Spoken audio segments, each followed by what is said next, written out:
ನೋಡ್ಕೊಂಡು ಬಂದ್ಬೋಣ.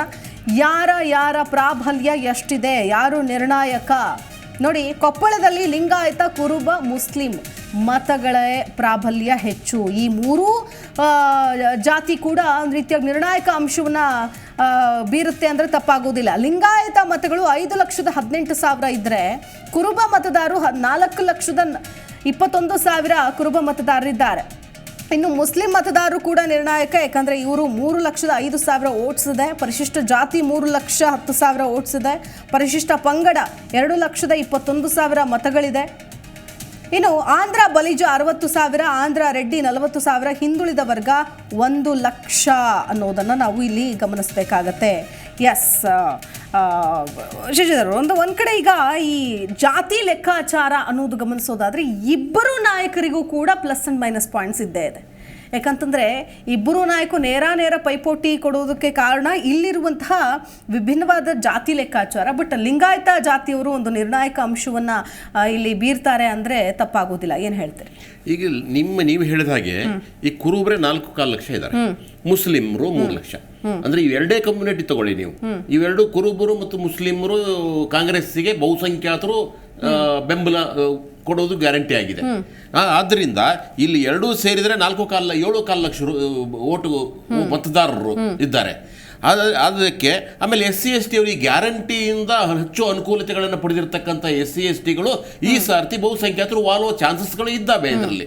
ಸೊ ಇವುಗಳೆಲ್ಲವನ್ನು ಅಹಿಂದ ಮತಗಳನ್ನು ನೀವು ತೆಗೆದುಕೊಂಡಾಗ ಕೊನೆಗೆ ಉಳಿಯೋದು ಏನು ಅಂತಂದ್ರೆ ಈ ಲಿಂಗಾಯತ ಮತಗಳಿದಾವಲ್ಲ 5 ಲಕ್ಷ ಚಿಲ್ಲರೆ, ಇವುಗಳಲ್ಲಿ ಇರ್ತಕ್ಕಂಥ ಯಾರು ಹೆಚ್ಚು ತೆಗೆದುಕೊಳ್ಳುತ್ತಾರೆ ಕಡಿಮೆ ತೆಗೆದುಕೊಳ್ಳುತ್ತಾರೆ ಅನ್ನುವುದರ ಮೇಲೆ ಗೆಲುವು ಮತ್ತು ಸೋಲು ನಿರ್ಧಾರ ಆಗುತ್ತೆ.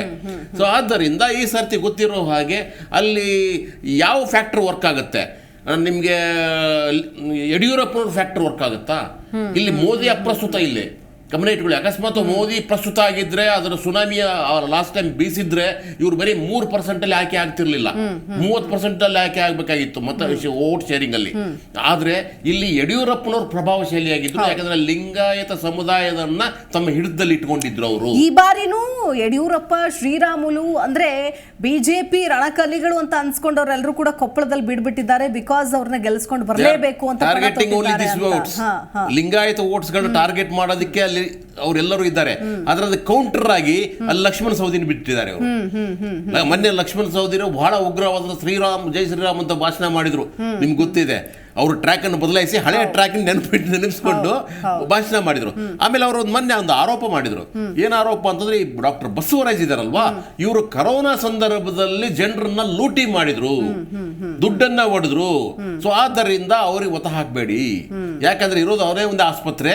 ಎಲ್ಲ ಆಸ್ಪತ್ರೆಯಲ್ಲಿ ಜನರಲ್ಲಿ ದುಡ್ಡನ್ನ ಎಷ್ಟು ಬೇಕಷ್ಟನ್ನ ತೆಗೆದುಕೊಂಡು ಜನರಿಗೆ ಉಪಕಾರ ಮಾಡಲಿಲ್ಲ ಅನ್ನುವ ಆರೋಪವನ್ನು ಅವರು ಸ್ಪೆಸಿಫಿಕ್ ಆಗಿ ಮಾಡ್ತಾರೆ. ಸೊ ಸರ್ವೇ ಸಾಮಾನ್ಯ ಆರೋಪ ಅಂತ ಬರೋದು ಸಂದರ್ಭಗಳಲ್ಲಿ.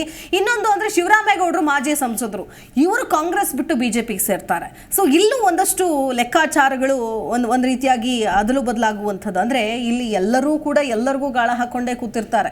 ಇಲ್ಲಿ ಅವ್ರು ಅಲ್ಲಿಗೆ ಬರ್ತಾರಾ, ಅಲ್ಲಿ ಅವ್ರಿಗೆ ಇಲ್ಲಿಗೆ ಹೋಗ್ತಾರಾ ಅನ್ನುವಂಥ ನಿಟ್ಟಿನಲ್ಲಿ ಶಿವರಾಮೇಗೌಡರು ಈಗ ಕಾಂಗ್ರೆಸ್ ಬಿಟ್ಟು ಬಿಜೆಪಿಗೆ ಸೇರಿರೋದು ಕೂಡ ಒಂದು ಸ್ವಲ್ಪ ಡಿಫರೆನ್ಸ್ ಮಾಡಬಹುದು. ಅವರ ಬೆಂಬಲಿಗರಾಗಿರ್ಬೋದು, ಅವರು ಯಾಕಂತಂದ್ರೆ ಅವರು ಕೂಡ ಒಬ್ಬ ಪ್ರಭಾವಿ ನಾಯಕರು ಅಂತ ಅನ್ಸ್ಕೊಂಡಂಥವ್ರು. ಏನು ಹೇಳ್ತೀರಿ? ಅದೇ ಇಲ್ಲಿ ಏನಾಗುತ್ತೆ, ನಾವು ಬೇರೆ ಕಡೆ ಮಾಡ್ತೀವಲ್ಲ, ರಾಷ್ಟ್ರ ದೇಶದ ಚುನಾವಣೆ ಆಯ್ತಾ, ಪ್ರಧಾನಮಂತ್ರಿ ಚುನಾವಣೆ ಅಂತ ಎಲ್ಲ ಹೇಳ್ತೀವಲ್ವಾ. ಅದು ಈ ಕೊಪ್ಪಳದಲ್ಲಿ ಆ ಥರ ಇಲ್ಲ. ಇಲ್ಲಿ ಕೊಪ್ಪಳದಲ್ಲಿ ನಿಮ್ಗೆ ದೇಶದ ವ್ಯವಹಾರಗಳ ಗೊತ್ತಿಲ್ಲ ಅವ್ರಿಗೆ ಅಲ್ಲಿಂದ ಇಷ್ಟೊಂದು ಕೋಟಿ ಬರುತ್ತೆ, ಇಷ್ಟೊಂದು ಅನುದಾನ ತರಬೇಕು ಅನ್ನೋದು ಗೊತ್ತಿಲ್ಲ ಇವರಿಗೆ. ಇವತ್ತರೆಗೂ ಅವರು ಇದರಲ್ಲಿ ಪಾರ್ಲಿಮೆಂಟ್ ಅಲ್ಲಿ ಮಾತಾಡಲಿಲ್ಲ ಕರಡಿ ಸಂಘನವರು. ಯಾಕೆ ಅಂತಂದ್ರೆ ನನಗೆ ಭಾಷೆ ಸಮಸ್ಯೆ ಅಂತ ಹೇಳ್ತಾರೆ, ಭಾಷೆ ಬರಲ್ಲಪ್ಪ ಅಂತ ಹೇಳ್ಬಿಟ್ಟು ಹೋಗಲಿ ಅನುದಾನ ತೆಗೆದುಕೊಂಡು ಬಂದೆ ಅಂತಂದ್ರೆ ಅದನ್ನು ಕೊಟ್ಟಿಲ್ಲ. ಅದರಲ್ಲಿ ಜನಕ್ಕೆ that is not A concern thing. ಅಲ್ಲಿ ಇರ್ತಕ್ಕಂಥ ಏನು ಜನ ಇದೆಲ್ಲ ಅವರಿಗೆ ವ್ಯಕ್ತಿ ನೋಡ್ತಾರೆ, ಇಲ್ಲ ಅಂದ್ರೆ ಜಾತಿ ನೋಡ್ತಾರೆ. ಸೊ ಅವರ ರಾಷ್ಟ್ರ ಇಷ್ಟ ಎಲ್ಲ ನೋಡೋಕೆ ಹೋಗೋದಿಲ್ಲ ಅವ್ರಿಗೆ. ಅಂದ್ರೆ ರಾಷ್ಟ್ರೀಯತೆ ಅಭಿಮಾನ ಎಲ್ಲವನ್ನು ಹೊರತುಪಡಿಸಿಯೂ ಸಹಿತ ಅವ್ರಿಗಿರೋದು ವ್ಯಕ್ತಿಗತವಾಗಿರ್ತಕ್ಕಂಥ ಒಂದು ಪ್ರೀತಿ, ಇನ್ನೊಂದು ಜಾತಿ ಮೇಲಿರ್ತಕ್ಕಂಥ ಒಂದು ಪ್ರೀತಿ ಅಷ್ಟೇ. ಸೊ ಈ ಸಾರ್ತಿ ಇರ್ತಕ್ಕಂಥದ್ದು ಒಂದು ಸ್ವಲ್ಪ ಏನೇನಿಲ್ಲ, ಕರಡಿ ಸಂಘನವರು ಈ ಕಡೆ ವಾಲಿದ್ರಿಂದ ಒಂದು ಸ್ವಲ್ಪ ಒಂದು 4-5% ಮತಗಳು ಈ ಕಡೆಗೆ ಟ್ರಾನ್ಸ್ಫರ್ ಆಗುತ್ತವೆ.